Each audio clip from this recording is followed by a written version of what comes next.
What's happening, brochachos and brochachas, I've been told. We're here at the Awesome Shit store. Everything is back to normal now after the holiday and after our break-in.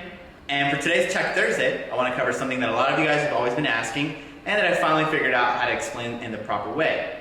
How to dial your BMX bike. Here we have the 2017 Fit Brandon Beating signature bike. It's a really awesome bike. Comes with a free coaster, comes with brakes, which I like. It's in a nice raw. It's got all the things you want. 25-2 sprocket, sealed wheels, sealed headset, and altogether it just looks like a really dialed bike. So for today's episode, we're going to cover what makes a bike undialed or not sound as good as it should. So I have the 5 major steps. So follow me as we break down each and every one of the things that makes your bike not dialed. Generally speaking, complete bikes come pretty dialed out of the box, and that's probably the sound you're going to want to emulate when you bounce it. Virtually nothing at all. But after a day or two of riding, something happens that makes your bike sound like this. So let's address the things that cause this noise. So what is it that's causing your bike to sound like your mom's swear jar? And no, it's not spare change, it's your chain. So let me show you the quick and easy steps to make sure that your number one problem is solved. First and foremost, you want to make sure your chain isn't dangling. So what does that mean?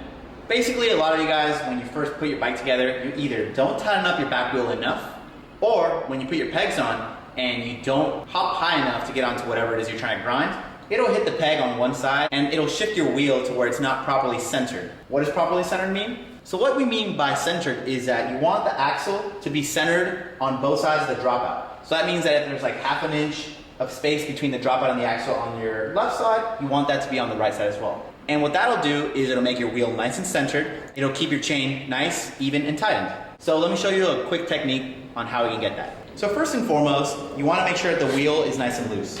So you insert your 17. I'm using the Merit Trifecta tool.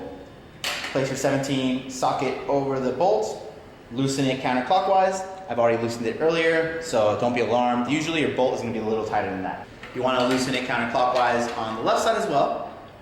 And what I like to do, and keep in mind that everyone has their own technique, but I like to push the back wheel with my left hand, and I like to shift the wheel slightly over to where the chain gets nice and tight.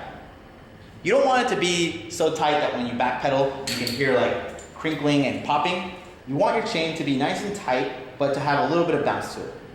So, again, with my left hand, I'm pushing on the rear triangle, and with my thumb, I'm basically pushing the wheel over so that the chain is tight. I tighten the drive side down snugly, and keep in mind, you want the drive side first. If your sprocket is on the left, then that means that you're going to do this on the left. You can switch hands. You can use your right hand to push the back wheel to the left so that the chain that's on the left is nice and tight. But this is a right-hand drive wheel, so again, I'm pushing with my left hand, the wheel to the right, the chain is nice and tight.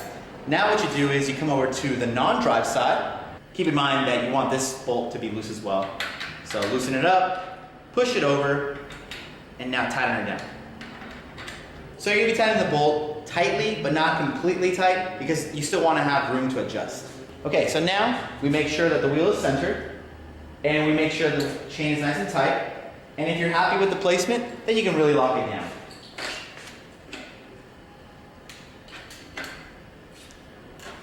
Voila, we have it nice and tight, so there's a little bit of play in it, but it's not hitting your chainstay anymore. So that's what's causing the first and most annoying noise.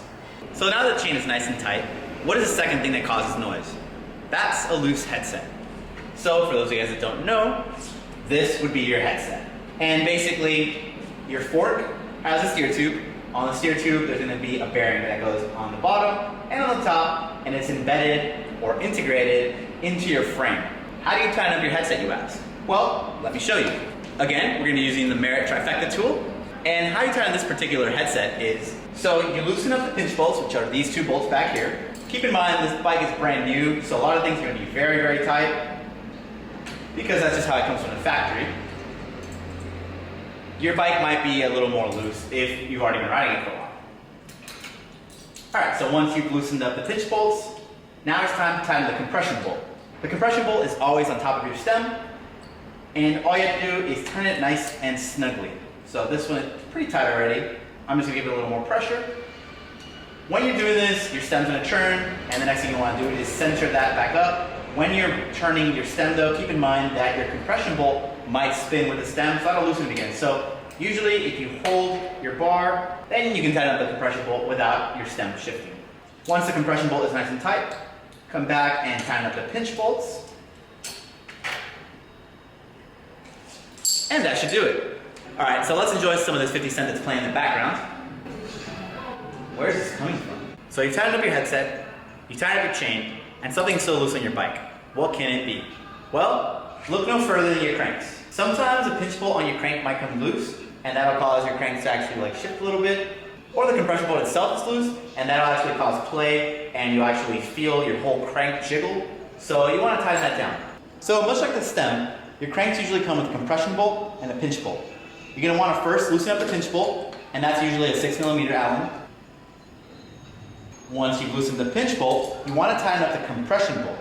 And that's usually either a 6mm or an 8mm. The Merit tool is cool because on the outside you have a 6mm, and if you push it all the way in, it'll be an 8mm. So we're going to use a 6, tighten up nice and snug. Again, this is a complete bike, so this will be nice and tight.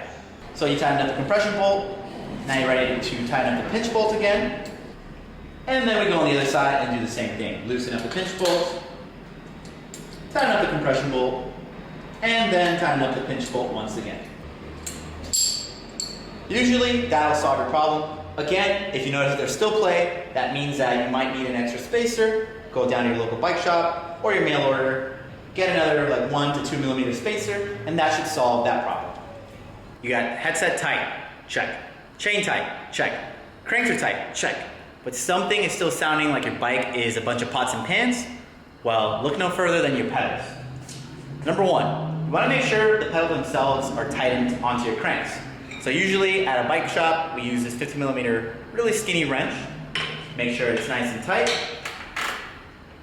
Keep in mind that usually your right side pedal tightens like traditional, righty-tighty, but your left side pedal is usually reverse thread, so that one is actually going to be lefty-tighty as well. Okay, so now it's nice and tight, but you still have some play in it. So here's a little secret on how to tighten up these pedals. What you're going to need is usually a screwdriver, an ice pick, or even like a really thin Allen wrench. Basically, you're going to prop it over here, position your pin or your screwdriver, pop the cap.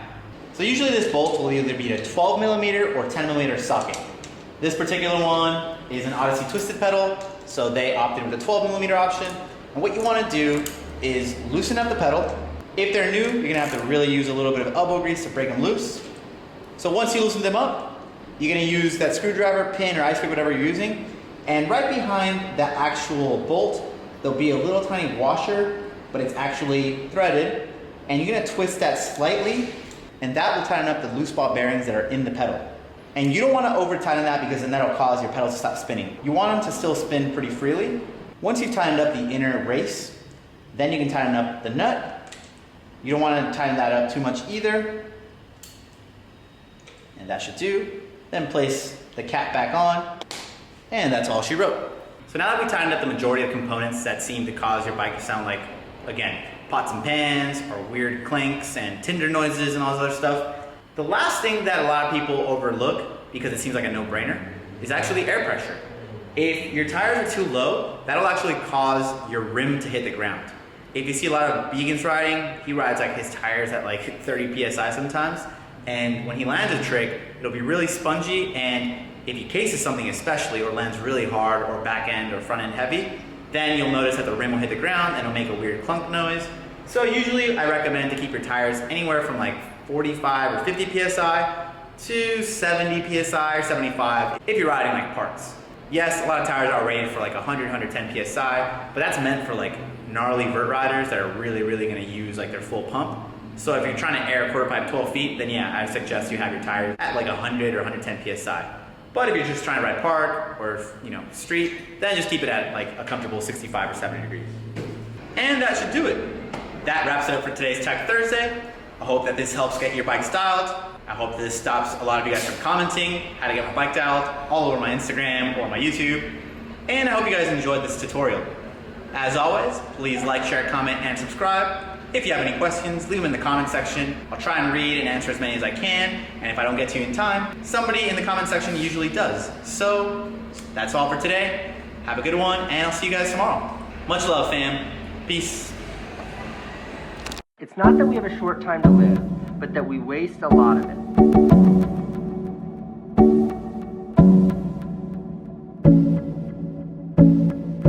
Not that we have a short time to live, but that we waste a lot of it.